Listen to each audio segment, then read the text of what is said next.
So it's approaching mid-January, and we have not received one decent snowfall, so I have not been able to do any snow plowing videos, which I'm rather disappointed about, but you know, such is life. You win some winters, you lose others.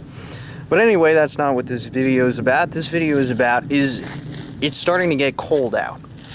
And when it gets cold out, we use wood to help supplement the heating bills.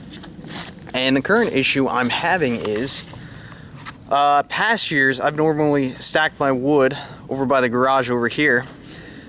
However, this year I decided to stack it out of the way. That way in the springtime I didn't have to kind of move it back and forth, if that kind of makes sense. I normally just stack it right there, leave it there, and we'd burn through most of the pile, and then I just move it out of the way. But I decided that was too much work, and I decided to move the wood pile over here in the woods, which is fine. It's nice, it's out of the way, I don't have to move it again in the spring. However, in the past I normally just brought the wood into the house by hand, and for those of you that have done that without the aid of any type of machine or anything, or a carrying strap or some kind of wood cart, it is literally back-breaking work, because you're loading up the front of your arms and you're bending over your back. You know, even if you are in good shape, it's still back-breaking work, and it's very uncomfortable. So, the purpose of this video is I need a better system of bringing the wood into the house, and I think I have come up with a design. Now, let me walk into the house over here, or into the shop, garage, whatever you want to call it. What I plan to make is pretty basically a wood cart. And now I've thrown together a couple ideas here, and I think I have something picked out. And what it basically is it's a wood cart that I'm going to weld out of 1-inch square tubing. This is kind of the isometric design. It's pretty straightforward. You know, this is where the wood's going to go. And along the back side over here, this is the handle where you're going to tilt the cart.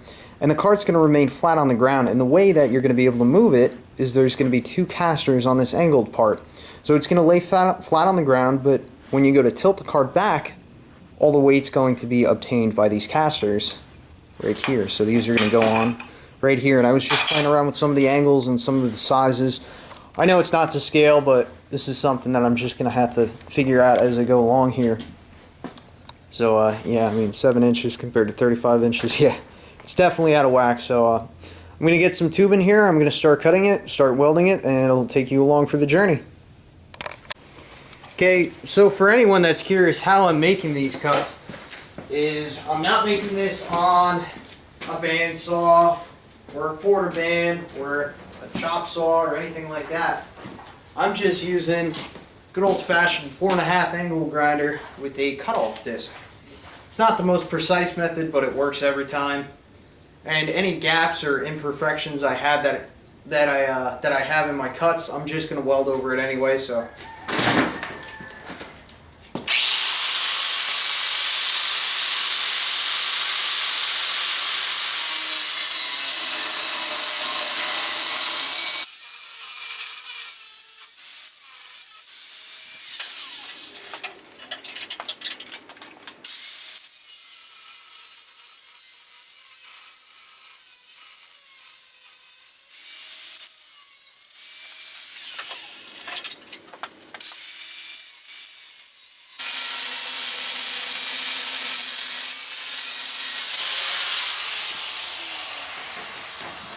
As you can see, it's definitely not the fastest cut or most accurate, but it works just fine for me.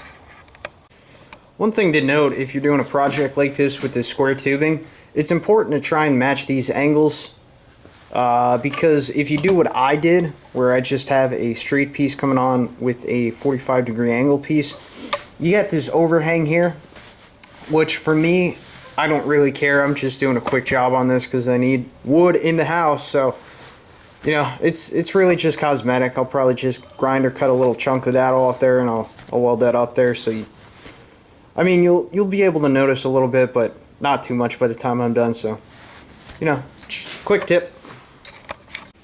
All right, so I also have my frame rails pretty well cut out to where I like them.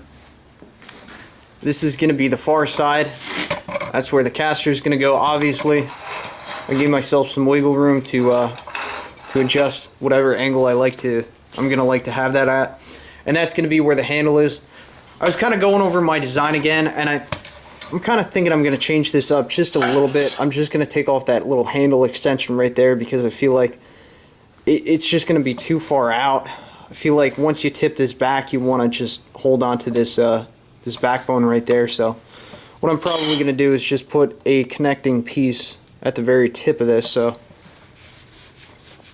take that off there. It may be kind of hard to understand what I'm saying right now, but after I weld this up, I think you'll understand.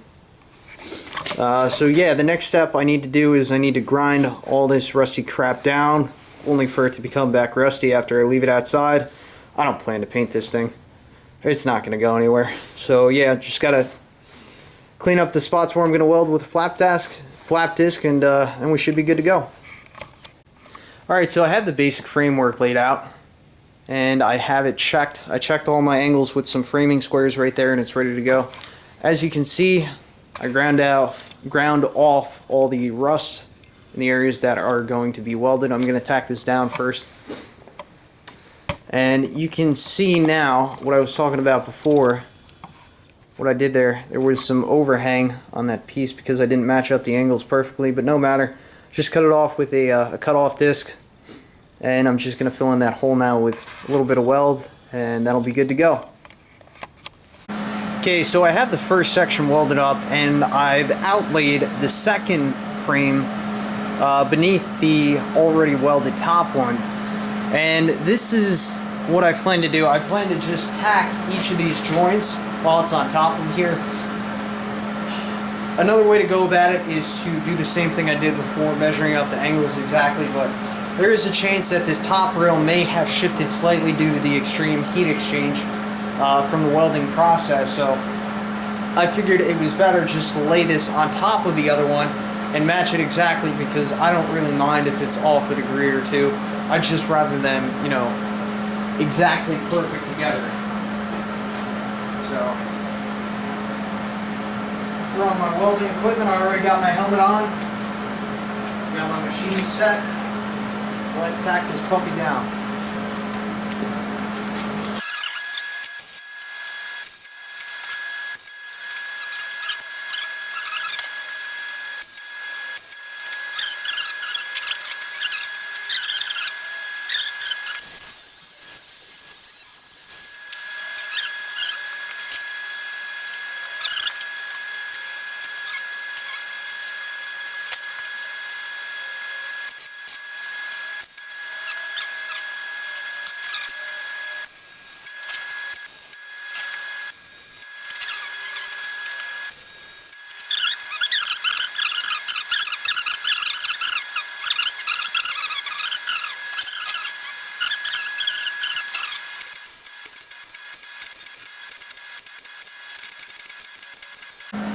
Okay, so I have the frame of the cart all welded together. Each of these sections match pretty much exactly. Now I gotta figure out how I want to brace this up and how I want to do the handle. One of my biggest things is I want to make sure I try and cover these caps, and the way I'm kind of thinking I'm gonna go about this now is, hopefully you can see me, I plan to cut this tip off on a 45-degree angle, 45 on the other side, and then I want to run a handle piece going across, and on the handle that's going to be a 45 too, so that'll match up perfectly.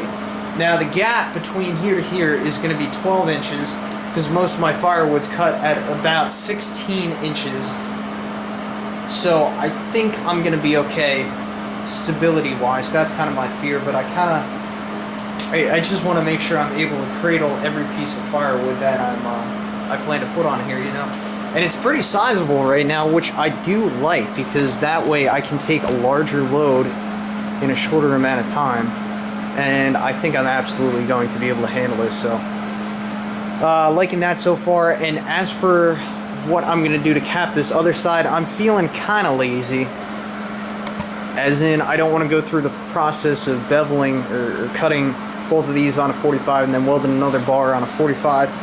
So kind of what I'm thinking I'm going to do is maybe take a piece of angle or something, just laid across the top, something like that. You know, for Christ's sakes, this is just a wood cart. But then again, you know, I'm building it, so whenever family comes over and they see that, you know, it kind of has my name on it too, so it's kind of tricky just trying to decide right now how much work I want to put into this. And then as for other braces, you know, there's going to be a brace right there, and then I plan to do 2 more. I want to do one probably on the very corner there, but that would entail taking down some of those welds, which isn't a big deal. And then probably just another one here, or maybe in the central span of that bar. So that'll definitely be enough for this cart's purposes. So I'm just trying to go about this process and figure out how I wanted to do this.